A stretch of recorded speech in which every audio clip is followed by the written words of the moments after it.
Hi everyone, I am Javian Bernyola from BSED Mathematics 3rd year. My assigned topic is all about social dimension of education.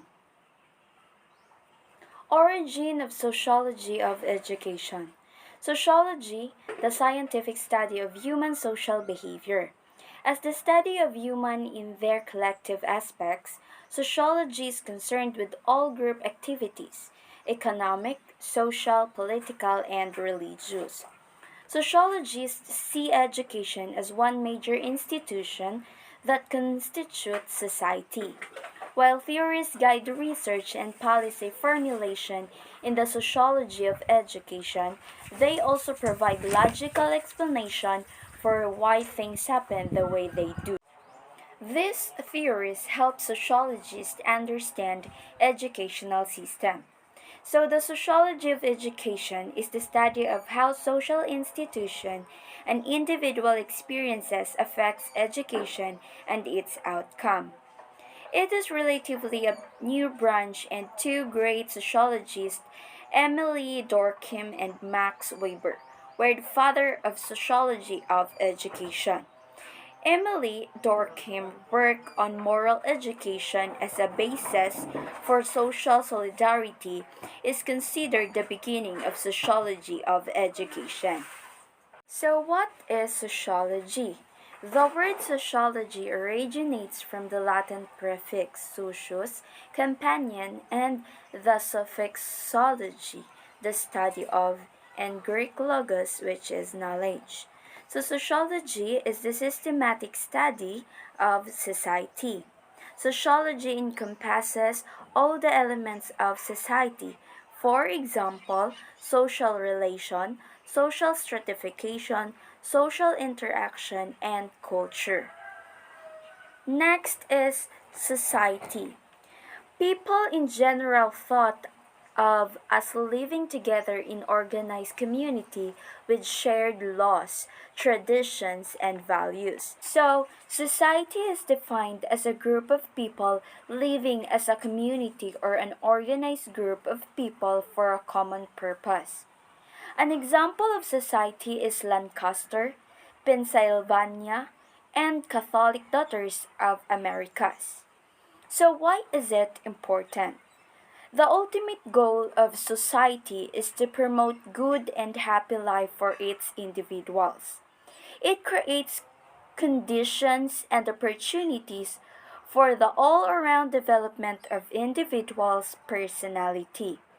Society ensures harmony and cooperation among individuals in spite of their occasional conflicts and tensions.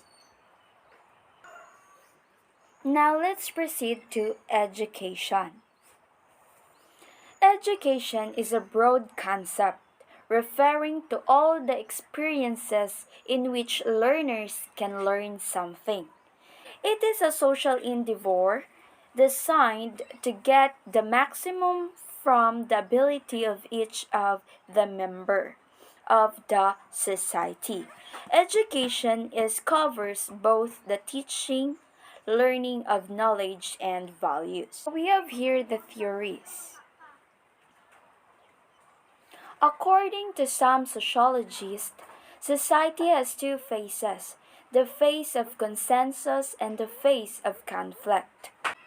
Further, they emphasize that sociological theory should be divided into two parts between the consensus theory and the conflict theory. The proponents of consensus and conflict sociological and social theories are Karl Marx, Emil Durkheim, Max Weber, Talcott Parsons and Robert Merton, Louis Althusser and Ralph Dahrendorf, Herbert Meads and Herbert Blumer.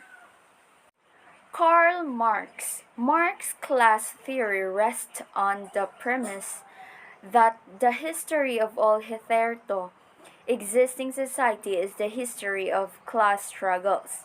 According to this view, ever since human society emerged from this primitive and relatively undifferentiated state, it has remained fundamentally divided between classes who clash in the pursuit of class interest.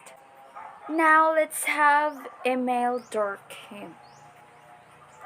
Durkheim discussed how modern society is held together by a division of labor that makes individuals dependent upon one another because they specialized in different other types of work.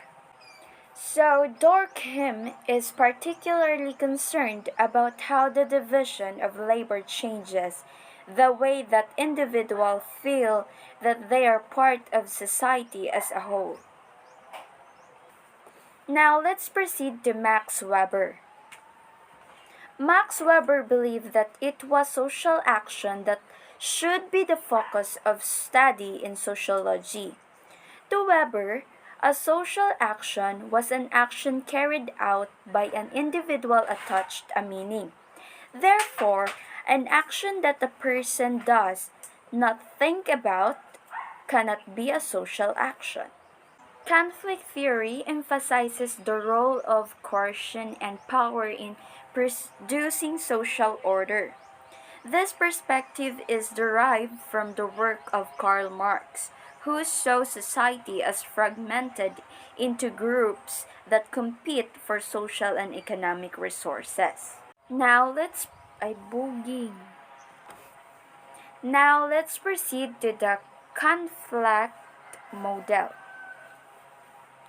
Social structure produce pattern of inequality in the distribution of scarce resources. Next is conflict, and last is the reorganization and change. Now let's proceed to consensus theory. Is a good social theory that states the social change should occur in institutions that are provided by a political or economic system which is fair. The theory also states that the absence of conflict within a society is the state of equilibrium. So, it is being considered in this theory that the social orders in society should be maintained based upon the accepted norms, value, rules, or regulation that are accepted by the society in general. Let's proceed to Parsons' structural functional model of society. When we look at society from the structural functionalist lens, the whole structure of society is interconnected and accountable for maintaining equilibrium and steadiness in society. Structural functionalism as an explicative theory has been developed and redefined by various scholars. For Durkheim, this perspective is significant for understanding social differentiation, social order, and the social evolution of society. Let's proceed to the four functional imperatives. First is adaptation to the physical and social milieu. Second, goal attainment, which is the need to define primary goals and enlist people to strive to attain these goals. Third, integration, the coordination of the society or group as a cohesive whole. And last is latency, maintaining the motivation of people to perform the rules according to social expectation. Now let's proceed to functional requisites of social system. Social system must be structured so that they operate compatibly with other systems. And in order to survive, the social system must have requisites from other systems. The system must meet a significant proportion of the needs of its actors, and the system must adequate participation for its member. Now let's have the interaction theory. Is the relation of school and society are critics and extension of the functionalist and conflict perspectives. Now, let's have the symbolic interaction. Symbolic interaction theory analyzes society by addressing objects, events, and behaviors. Therefore, school plays a significant role in educating the Filipino citizen. It is our duty as teachers to really inculcate the value of fairness and honesty to our students. We also need to teach them how to learn so that they will be able to adapt it in any situation or event that they will be presented. Let us all be generous in giving positive comments and lessen the words that will hurt others. Thank you.